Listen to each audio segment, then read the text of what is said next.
ሄርሜላ ግን ምን እየሆንሽ ነው? አብርሽና ሩታ እኮ ብዙ የሚያስማማቸው ጉዳይ አለ። በልጃቸው ጉዳይ ተለያይተው እንደማይለያዩ አስቀድመን እዚህ ህይወት ውስጥ ከመግባትሽ በፊት ብዙ ለፍልፈን ነበር። ትናንት ታዲያ አብርሽና ሩታ በልጃቸው ጉዳይ አንድ መሆናቸውን ተከትሎ በእርቅ መመልከታችንንም አስመልክቶ ሄርሜላ ግን ማምሻዋን እጅግ ከባድ ሁኔታ ውስጥ ገብታለች። ስልክም እየመለሰች አይደለም። ቤተሰብም ተጨንቋል። ከሰሞኑ አብርሽና ሩታ የያዙትን የእርቅ ጉዳይ አስመልክቶ ቀጣይ ምንድነው ጣፋንታዬንስ አሁንም ቢሆን መሀል ላይ ልቀር ነው ወይ ብላ ሄርሜላ እጅግ መጨነቅ ውስጥ ገብታለች። ማምሻዋን ያለችበት ነገር ደግሞ በዝርዝር ተነግሮኛል። ማታ ወደ ሆስፒታል ሁሉ ሊወስዷት እንደነበር ዝርዝር መረጃዎቹ ደርሶኛል።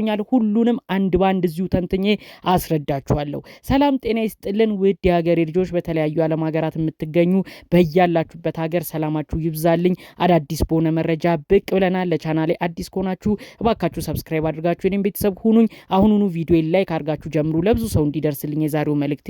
እንግዲህ አብርሽና ሩታ በወንድሙ ኤፍሬም አማካኝነት ሲስማሙ ሲታረቁ ተመልክተናል። ብዙዎች ያልጠበቁት ጉዳይ ሆኗል።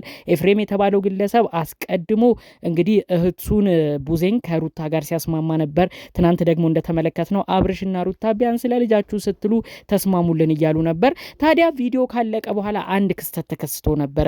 አብርሽና ሩታ በጋራ ልጃችሁን አዝናኑ እስቲ ታሪካዊ ቀንን እንኳን አሳልፉ ብሎ እንግዲህ ኤፋ የሆነ ፕሮግራምን አውቆ አዘጋጅቶ አብርሽና ሩታ የሆነ ቤተሰባዊ ነገር እንዲያሳልፉ ከዛ በቃ እዛው ሩታን ማቀፍ አድርጎ አብርሽ እንዲስማት ምንም ባልተጠበቀ ነገር በቃ የልጁ እናት ስለሆነች ልጁን እዛው ስሞ እሷንም እንደዚህ ሳማት እያለ አውቆ ሌላ ነገር ሲያስመው ነበር። ይህንን ፎቶዎች እንግዲህ አንስተው ሰብስበው ነው እንግዲህ ለሄርሜላ የላኩት። ሄርሜላ ደግሞ እነዚህን ከቪዲዮ በተጨማሪ እነዚህ ነገር ስታይ ጭራሽ ለሩታ ያለው ነገር አገረሸ ወይ ለሩታ ያለው ፍቅር ጨመረ ወይ ብላ እንግዲህ በጣም በንዴት በመሆን ነው እንግዲህ ማምሻዋን ሄርሜላ በጣም በሁኔታዎች ሁሉ ተናዳ ድብርት ውስጥ ገብታ መኝታ ቤቷን ቆልፋ ስልክ አትመልስም። እነ ማርቲ ወንድሞቿ ሁሉ ተጨንቀው ብዙ ሊያናግሯት ቢሞክሩ ማንም እንግዲህ ሄርሜላ ሊያገኛት አልቻለም ማለት ነው። እባክሽ ሄርሜላ ብልጡኝ፣ ኤፍሬም ከባድ ነው የሚሄድበት እንዳለ ጉዞዎቹ ብዙዎቻችንም እናቃቸዋለን። አንቺ ነሽ የሁሉ ነገር ማክሸፍ የምትችው። አሁን እንዲህ በተፈጠረው ነገር ሁሉ ፎቶና ቪዲዮ በለቀቁልሽ ነገሮች ሁሉ ወዲያው መበሳጨት ከጀመርሽ፣ ወዲያው አብርሽን መጨቃጨቅ ከጀመርሽ አብርሽ የሰለቸው ጭቅጭቅ ነውና አንቺንም ፊቱን ያዞርብሻል። ብልጥ ከሆንሽ ማድረግ ያለብሽን ሁለት ቅድመ ሁኔታዎች ልንገርሽ። አብርሽ ልጁን እንደሚወድ አንቺም ጠንቀቀሽ ታውቂያለሽ። ስለዚህ በልጁ ጉዳይ ያለው አቋም ጥሩ እንዲሆን ምከሪው። በመቀጠልም በልጁ ጉዳይ ከሩታ ጋር ሲገናኝ ከልጁ እናት ከሆነች ግለሰብ ጋር አብሮ ጊዜ ሲያሳልፍ ምንም አይነት ቅናት ወደ ውስጥሽ እንዳይገባ፣ እነዚህ ሰዎች በልጅ አማካኝነት እንደሚገናኙም ሁልጊዜ ላይምሮሽ ንገሪው። አለበለዚያ ግን ሁለቱ አንድ ሆኖ በመጡ ቁጥር እምታኮርፊ ከሆነ ሁለቱ አንድ ሆኖ በመጡ ቁጥር ድብርት ውስጥ ገብተሽ ጭንቀት የሚሰማሽ ከሆነ እመኚኝ እነዛን ወደፊት የሚኖራችሁን ጊዜያቶች አትወጩም። ሄርሜላ ከባድ ቀውስ ውስጥ ነው የምትገቢው። ማታ ምንም ነገር አልተፈጠረም። ኤፋ አውቆ ነው እነዚህ ልጆች ልጃችሁን አጫውቱ ብሎ ልጃቸውን እያጫወቱ እነሱ ባላሰቡበት ሰዓት አብርሽ ይኸው የልጅህን እናት አክብራት ከልጁ ጋር እቀፋት እያለ እንግዲህ እንዲተቃቀፉ እያረገ ፎቶ ተነስቶ ወደ አንቺ እንዲላክ ያደረገው። ስለዚህ እዚህ ላይ ብልጥ ልትሆኝ ግድ ይላል። እስካሁን አንቺን የሚያከብርሽ አንድ ጉዳይ አለ፣ አብርሃም። ሄርሜላ አትጨቃጨቅም፣ ሄርሜላ ፍቅርን ትሰጣለች፣ ሄርሜላ ሰው አያያዝ ትችላለች ብሎ ነው ብዙ ጊዜ የሚናገርልሽ። እንኳን አብርሽ አይደለም ብዙ ኦዲየንስ የሚገረመው ባንቺ ነገሮችን የምትፈቺባቸው መንገዶች፣ ብዙ ርቀቶችን ሄደሽ ሰላም የምትፈጥሪባቸውን ጉዳዮች ነው። ነገር ግን እነዚህ ነገሮች ሁሉ ቀርተው ሁሉ ነገር በጭቅጭቅ በንትርክ እየተሞላ ከመጣ ኦዲየንስን ባንቺ መቀየሩ ይጀምራል። ሩታ ጋር የሰለቸን ጭቅጭቅ ሄርሜላም ቤት መጣ፣ ሄርሜላም ጋር ተደገመ። ምኑ ነው ትርፉ? እነዚህን ሰዎች ባናያቸው እያለ ህዝቡን ባንቺ ይነሳል። ስለዚህ ብልጥ ሆነሽ በሆነው ባልሆነው ነገር ሁሉ መበሳጨትሽን ትተሽ አንድን እውነት ልታምኚ ግድ ይላል። አብርሽ በልጁ ጉዳይ ከልጁ እናት ጋር ሲገናኝ ምንም አይነት መጥፎ ነገር ሊሰማሽ አይገባም። አብርሽንም ልትጨቃጨቂው ግድ መሆን የለበትም። ይሄ ትክክለኛና ውሳኔያዊ ጉዳይ መሆን አለበት። ከልጁ ጋር መገናኘት አለበት። ልጁ ነገ ሀገር ተረካቢ ሆኖ እንዲያድግ በጥሩ ስብዕና በጥሩ ነገር እንዲያድግ የእናትም የአባትም ፍቅር ማለትም የአብርሽንም የሩታንም ፍቅር እያየ ማደግ አለበት።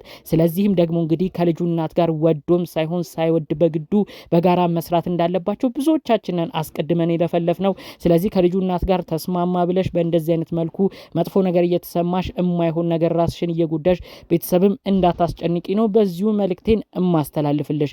እንግዲህ ሄርሜላ ቤተሰቦች በጣም ነው ማምሻውን ተጨንቀው የነበረው። አብርሽና የሩታ የእርቅ ቪዲዮ ከተለቀቀ በኋላ እሷ ስልክም እንደማትመልስላቸው ነበረ ሲናገሩ መልእክቱን ሲያሰሙ የነበረው። ከዚህ ቀደምም ሄርሜላ ሆደ ባሻ እየሆነችብን ነበር። ልክ ይህን ቪዲዮ ደግሞ ተለቆ ስንመለከት አብርሽና ሩታ ከጋራ ልጃቸው ጋር አንድ ሆነው ስንመለከት እኛ በቃ ያው ለልጃቸው የጋራ ሰላም ሲባል የተፈጠረ እርቅ ነው ብለን ነበር ነው የሚሉት የሄርሜላ ቤተሰቦች። ነገር ግን ሄርሜላ ደግሞ ተመልሳ ሆደ ባሻ ሆና ከፍቷት በዚህ ነገር መብሰልሰለው አይቀርም ብለን ነው ስንጨነቅ የቆየ ነው ብለው ነው ደግሞ መረጃውንም አስቀጥለው ያሰሙት። ታዲያ ጭንቀታቸውንም መልሰው ነው ወዲያው ለሄርሜላ ደውለው እባክሽ ሄርሚ የት ነሽ እያሉ እሷን ሲፈልጉ የነበረው። ሄርሜላ ስልክ አትመልስም ነበረ። ትኖርበት ወደ ነበረው አፓርትመንትም ለማንኳኳት ሞክረው በመከራ ከፈተች። በመቀጠልም እንድትረጋጋ የተለያዩ ቦታዎችም የሕክምና ቦታዎችም ራሷ እንድታረጋጋ የተለያዩ ቦታዎችም ሊወስዷት ሞክረው ነበር። ብቻ በጭቅጭቅ በቃ ዝም በሉ ሁሉ ነገር ይለቀኛል ሁሉ ነገር ይተወኛል ብላ እነሱ ጋር ያለውን ነገር እንደተነጋገረች ነው መልእክቱን የሰማነው ማለት ነው። እባክሽ ሄርሜላ በሆነው ባልሆነው መበሳጨትሽን ልታቆሚ ግድ ይላል። ይህ ህይወት ወደሽ ፈቅደሽ የገባሽበት መሆኑንም ልትረሺ አይገባም። ምክንያቱም ብዙ ኦዲየንስ አስቀድሞ ሲናገር ነበረ ሄርሜላ ተጠንቀቂ፣ ትዳር መካከል ነው የገባሽው፣ የልጅ አባት የሆነን ግለሰብ ነው ወደ ራስሽ ህይወት ለማምጣት እየሞከርሽ ያለሽው፣ ነገ ላይ ዋጋ ትከፊ ይሆናል እያለ ብዙ ሰው ሲናገር ነበር። አንቺን የሚደግፉ አንቺን የሚወዱ ሰዎች ይህን ሲናገሩ ነበር።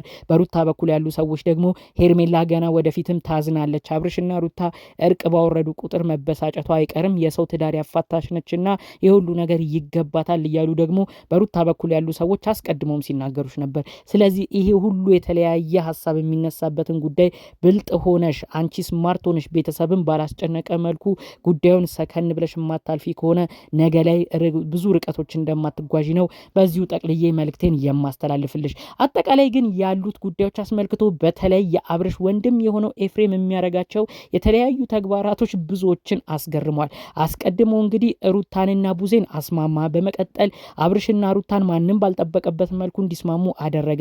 የሁሉ ነገር ሲያደርግ ታዲያ ብዙ ኦዲየንሶች ይህንን ግለሰብ ተጠራጥረውታል። ምክንያቱም የአብርሽ ወንድም ኤፋ ከዚህ በፊትም በከባባር ነገሮች ነው ይቅርታ አድርጉልኝ እያለ ሄርሜላን ይቅርታ እየጠየቀ ተመልሶ ሄርሜላን ገደል ለመክተት ሲሯሯጥ የነበረው። በዛም ምክንያት ብዙ ሰው አመኔታውን ከዚህ ልጅ ላይ አንስቷል።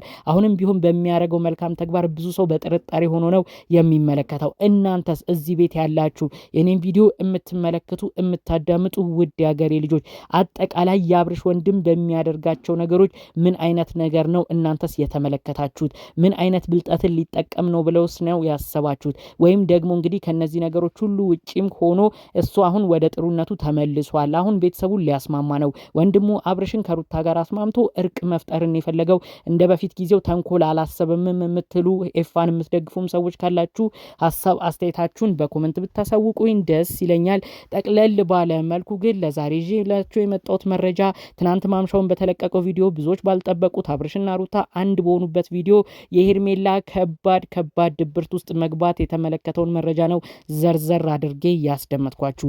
በሌሎች አዳዲስ መረጃዎቻችን እስክንገናኝ ግን ለዛሬ ይዘን የመጣነው መረጃ ይህን ይመስል ነበር። ሰላሙን ሁሉ ተመኘውላችሁ። ሰላም